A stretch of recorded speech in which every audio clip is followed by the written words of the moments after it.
Hello, my name's Al and today I'm going to show you everything you need to know so you don't confuse your lube with your Loctite.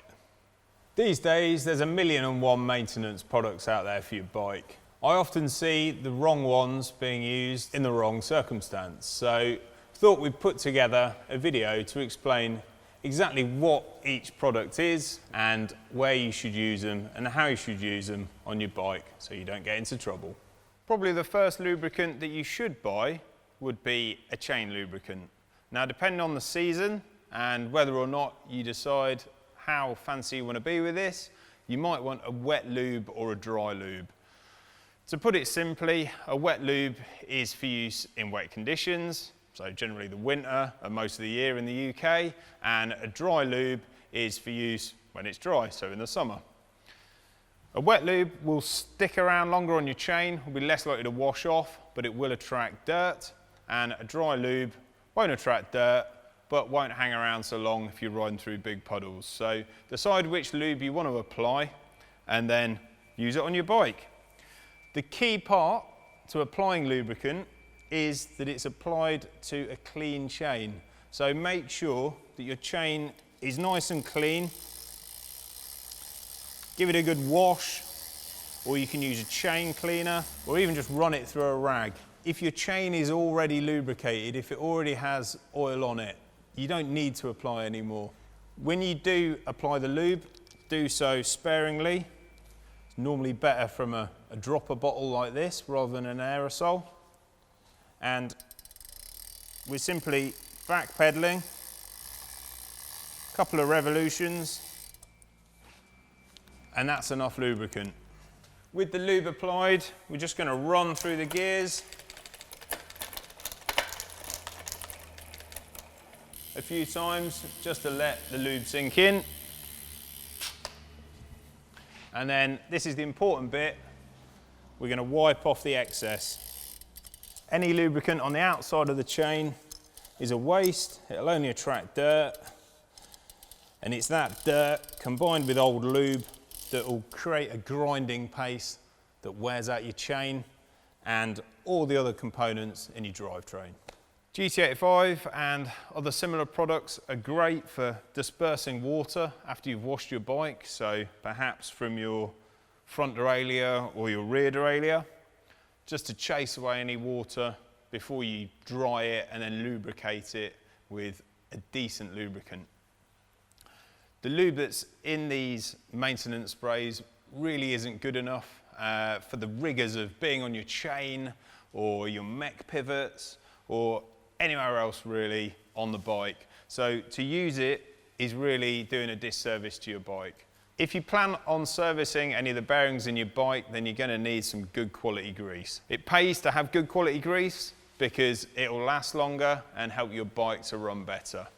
Also, if you're going to spend your own time doing your own servicing, it doesn't make sense to put cheap junk in there. So buy some decent grease and get yourself a grease gun, because that makes it a lot easier, makes your grease go a lot further, and make the whole job a lot more pleasant.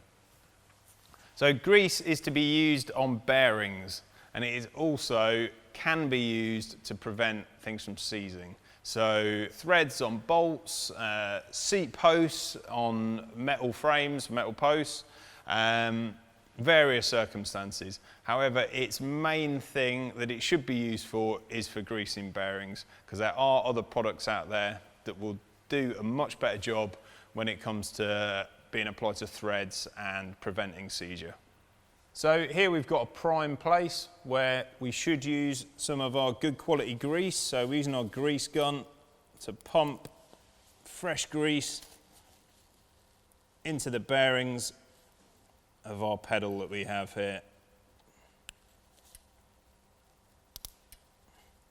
So you can see we've got the old grease and then fresh grease coming out the back of the pedal, and that will help our pedals to spin and last longer. Obviously you can't do this to all pedals, but these speed play pedals do have a grease port at the end, and it's the best way of lubricating them. Next up, we've got our anti-seize.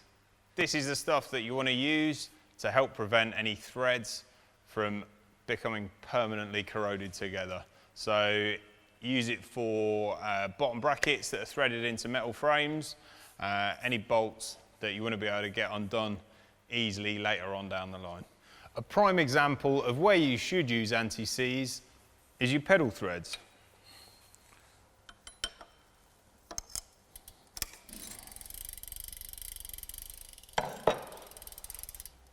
Of course, you don't undo these very often, but when you do, you want to make sure they're going to come undone. So before you ever fit your pedals, make sure the threads are good and clean.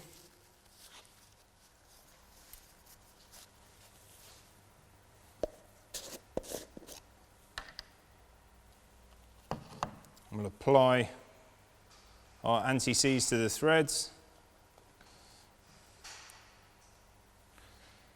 Having these clean and prepped with anti-seize will also help prevent creaks. In terms of thread preparation, Loctite is a brilliant addition to the home mechanics armoury. This is Loctite 243, which is a medium strength compound, and this is great for use on safety critical components. So if you've got, say, disc brakes on your bike, and you could use it on your disc brake rotor bolts and the caliper mounting bolts. Any thread that you apply it to must be cleaned. You need to use some alcohol to strip back any grease or oil that's present in the thread, and then this stuff will do its job and help hold that bolt in place until you want to remove it. Another good place to use it is on items that you don't want to over torque. So for example, if you've got a band-on front mech, which uses a fairly low torque to prevent any damage to the frame, then some Loctite on the threads will help prevent the bolt from backing off. The last product we're looking at is carbon fibre assembly paste. Now this is Fibre Grip, it's made by Finish Line, there's a couple of others out there. This is used when you're assembling any carbon fibre items. Carbon fibre can absorb grease over time, so it's particularly important that we don't grease items like carbon fibre seat posts or carbon fibre frames, because over time they'll swell, can cause items to get stuck in there, it can damage the carbon itself. So always use this when you're putting a carbon fibre post or a metal post into a frame. It's also pretty handy if you have issues with your seat post slipping. So should it be slowing down over time, if you replace your existing preparation, so say you're using anti-seize on an alloy post in an alloy frame, if you find it's not holding exactly the height that you'd wish it to be held at, then give your post a good clean. Clean inside the frame and apply some of your Fibre Grip.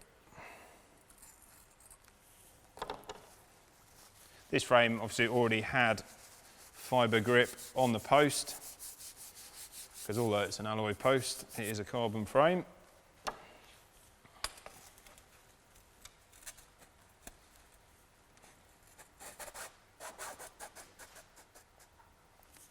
Set that to the right height, and hopefully you should find your seat post doesn't slip anymore. So that's it, a quick rundown of some of the products you can use on your bike to help make it run more smoothly. Thanks for watching, see you next time.